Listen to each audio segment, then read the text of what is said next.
السلام علیکم ورحمۃ اللہ وبرکاتہ نحمدہ ونصلی علی رسولہ الکریم اما بعد۔ ایک بہت ضروری چیز پر آپ کی توجہ چاہتا ہوں۔ اس وقت جو پینڈیمک اور کورونا بیماری کی وجہ سے جو صورتحال بنی ہوئی ہے، اس کی وجہ سے بعض حلقوں سے یہ آواز آ رہی ہے کہ قربانی کی بجائے جو مال قربانی کا ہے وہ غریبوں یا مصیبت زداہوں میں تقسیم کیا جائے۔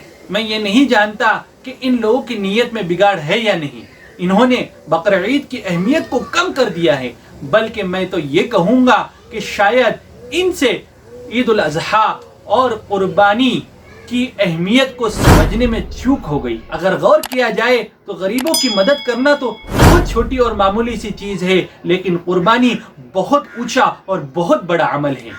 یہ عمل حضرت ابراہیم علیہ السلام کی اس سنت کو یاد دلاتا ہے جو انہوں نے اپنے پیارے اپنے نوجوان بیٹے کی قربانی دے کر اللہ کو راضی کیا۔ مسلمان بھی اللہ کی بارگاہ میں اپنے عہد کی تجدید کرتا ہے اور کہتا ہے، اللہ میں آپ کے دین کے لیے اور آپ کی رضا کے لیے ہر اعتبار سے ہر چیز کی قربانی دینے کے لیے تیار اور ریڈی ہوں۔ میرے دوستو، یہ اصل قربانی کا مقصد ہے۔ اگر ہم غریبوں میں اس مال کو اگر تقسیم کر بھی دے تو کیا یہ قربانی کا مقصد حاصل ہوگا؟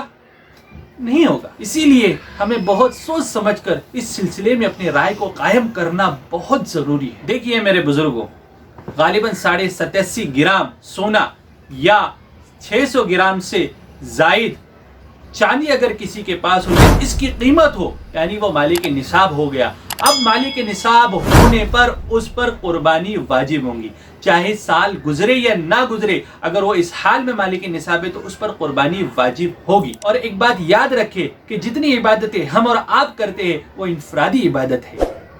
جیسے کہ ہم نماز پڑھتے، نماز ہر ایک پر فرض ہے۔ جیسا ہم روزہ رکھتے، روزہ ہر ایک پر فرض ہے۔ اگر گھر کا کوئی ایک شخص نماز پڑھے تو کیا پورے گھر کی طرف سے نماز ادا ہوگی؟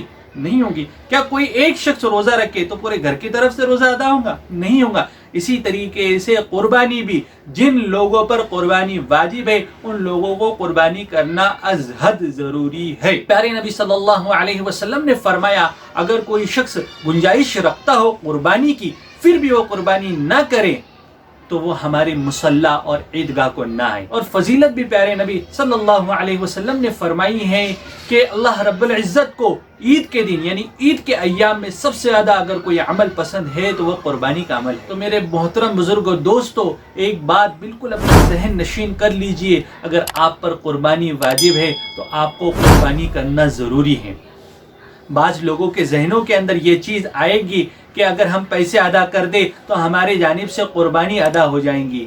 یہ بات آپ بالکل ذہن نشین کر لیجئے۔ اگر آپ مالک نصاب ہے اور آپ کے حالات سازگار ہے، اگر آپ کے حالات سازگار ہے پھر بھی اگر آپ قربانی نہ کرے اور قربانی کی قیمت کو صدقہ کرے، آپ 10 گنا بھی قربانی کی قیمت اگر صدقہ کر دیں گے تو بھی آپ کی قربانی ادا نہیں ہوں گی۔ آپ کو نہ قربانی کا ثواب ملے گا بلکہ آپ پر اس بات کا گناہ لازم ہوگا کہ آپ نے قربانی ادا نہیں کی۔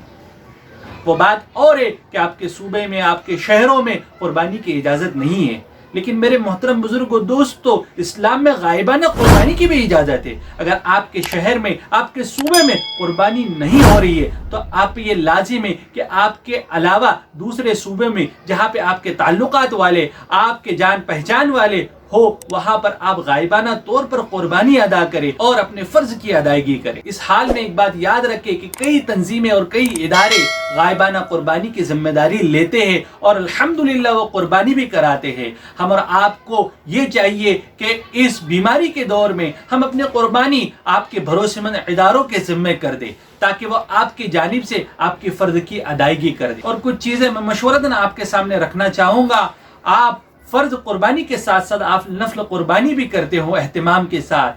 اس سال آپ کوشش کریں کہ جو نفل قربانی آپ کر رہے ہوں، آپ کوشش یہ کریں کہ وہ نفل قربانی نہ کرتے ہوئے آپ کے قریب کے ادارے، آپ کے مدارس، ان کی آپ مدد کریں۔ اس کورونا اور اس پینڈیمک کی وجہ سے سب سے زیادہ اگر کسی پر اثر ہوا ہے تو وہ مدارس دینیہ ہیں۔ میرے محترم بزرگوں، دوستو، رمضان المبارک ان مدارس کا سب سے بڑا آمدنی کا ذریعہ ہے، لیکن اس رمضان میں ان کا کوئی تعاون نہیں ہوا ہے۔ ہماری ایک پہل کی وجہ سے ان مدارس کا تعاون ہو جائے گا، ان مدارس اور ان مدارس میں پڑھنے والوں کا تعاون ہو جائے گا۔ اور غریبوں کی اور مدارس کی مدد کی ایک صورت یہ بھی ہے کہ آپ ہر سال 10,000 روپے کا بکرا لیتے تھے، تو اس سال آپ کوشش کریں کہ آپ 6,000 روپے میں وہ جانور خرید لیں اور 4,000 روپے آپ کی بچاشت سے آپ اس کو صدقہ کر دیں اور غریبوں میں تقسیم کریں۔ کہنے اور سننے کے لیے بہت سی باتیں ہیں، بس اللہ تبارک و تعالی ہمیں صحیح سمجھ اور صحیح فہم نصیب فرمائے اور اس قربانی کے فریضے کو اللہ تبارک و تعالی بسہولت ادا کرنے والا بنا دے۔